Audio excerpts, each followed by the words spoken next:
Verse 630. If all this is the mind, where does the world stand? Why are men seen coming and going on earth? The teaching that's presented here is telling us that everything that we take as reality has no more substance than that of a dream. So this question seems to be asking, if that is the case, then why do we believe otherwise? How come this thing that we call the world has got such a strong pull? We take this as our base. This is what we relate to. The world is our centre of gravity. And there are people coming and going. They've got their own lives, their own inner worlds. What's all that about? The teaching is that none of it is real. That the only thing that is real is mind with a capital M. And this is consciousness. This is awareness. The awareness that is hearing this. This is the ultimate reality. It's the only reality. Without it, there would be no world, no people coming and going. So how come we believe otherwise? And the answer is given in the next two verses, which I'll read together. Verse 631 and 32. As a bird moves in the air according to its fancy, without abiding anywhere, without depending on anything, as if moving on earth, so people with all their discrimination move along, walk about in the mind itself, like a bird moving in the air. So we're like birds moving in the air. And there are these discriminations going on.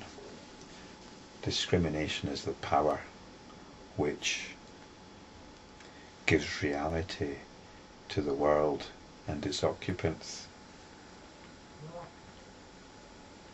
Discrimination is what consciousness focuses on, is what the attention focuses on. Whatever the attention focuses on becomes real, for that time anyway. If you're focusing on a television drama, then for the time you're focused on it, it's real. You enter into it. Consciousness enters into it. When the drama's over, if it's television, then by and large you can divest that program of its reality. Although there might be some traces which linger. There might be some aspects of it which were you regarded as quite real, even though it was a drama. So the understanding here is that there's only mind with a capital M, and there's this discriminating force like vortices within mind, creating personal dramas, stories, cultures and so on. Now there's a very interesting footnote that Professor Suzuki gives here, and I'll just read it out. He says that this means that in spite of our discriminations and imaginings, we cannot get away from the control of mind only, which is religiously expressed. Amitabha Buddha pursues sentient beings as is taught in Shin Buddhism, in spite of their struggle to run away from his all-embracing love. Thus interpreted, this verse gives us a new outlook in the philosophy of the Lankavatara. So, it's quite reassuring to read Professor Suzuki's words there, because I've tentatively introduced talk of the loving nature of mind. Buddhism tend not to talk about love, just as it doesn't talk about God. Instead it talks about wisdom and compassion. Compassion being love in action. Because when you start talking about love, well, you're talking about it as a kind of abstract thing. In Buddhism there's something called metta, which is universal loving kindness. And this is something you live from. It's not a nice idea, it's something you live from. So I think sometimes the Buddhist teachings can seem somewhat austere. Perhaps if you've come from a Christian tradition, where the love of Christ is a very powerful and inspiring thing to relate to. And perhaps, if given that it's not spelled out explicitly in the text, we have to look for it ourselves. We have to find it ourselves. We have to find the lovingness in our essential consciousness,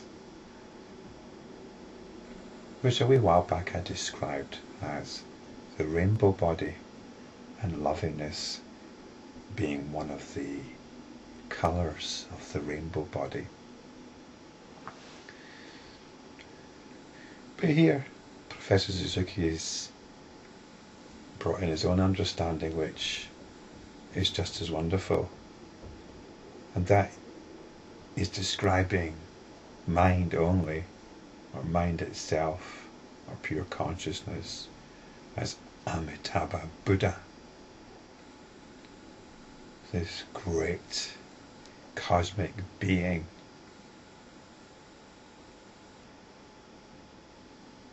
who's going to save you in spite of yourself.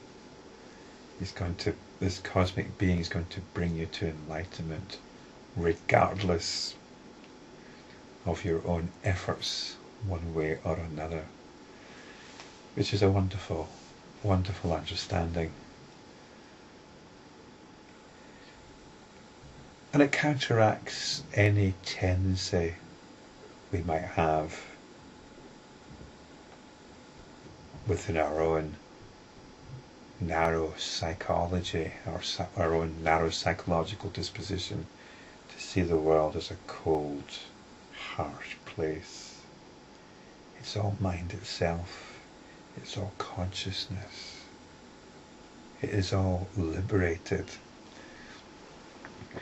And in the previous video I was talking about the teaching of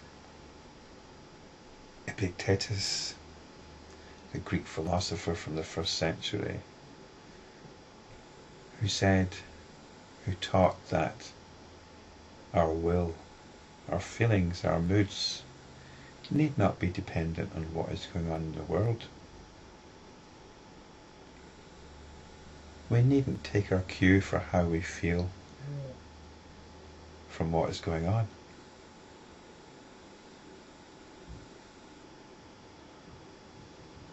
I don't know if Epictetus was happy or not, but we as enlightenment practitioners can open ourselves up to the wonder and the glory, the lovingness, the joy, the bliss. These are what I describe as some of the colours of the rainbow body, but they're the colours of consciousness.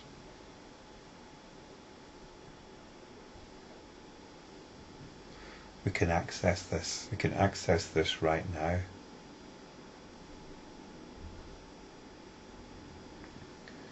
We drop the discrimination. We drop the discriminating mind,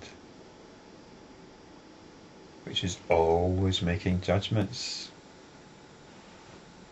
about what is good, what is bad, what is right, what is wrong, what you should do, what you shouldn't do, what sort of person you are, what sort of person you're not, what sort of place the world is, what sort of place it could be, what sort of personal history I've got, what sort of childhood I had, what sort of childhood these people had, what sort of opportunities they had, what sort of opportunities I didn't have. And so it goes. These are the discriminations which we can get lost in, and which are the basis of suffering. We can drop it all.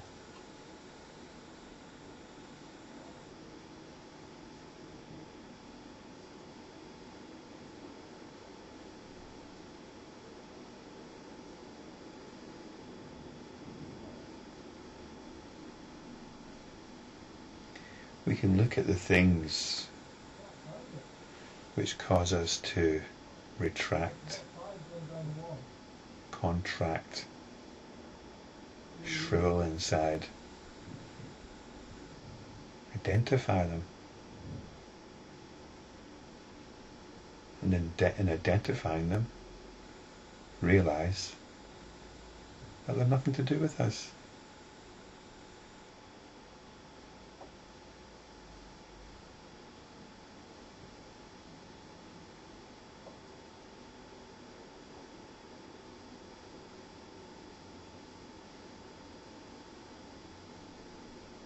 Any argument to the contrary is getting involved in discriminations.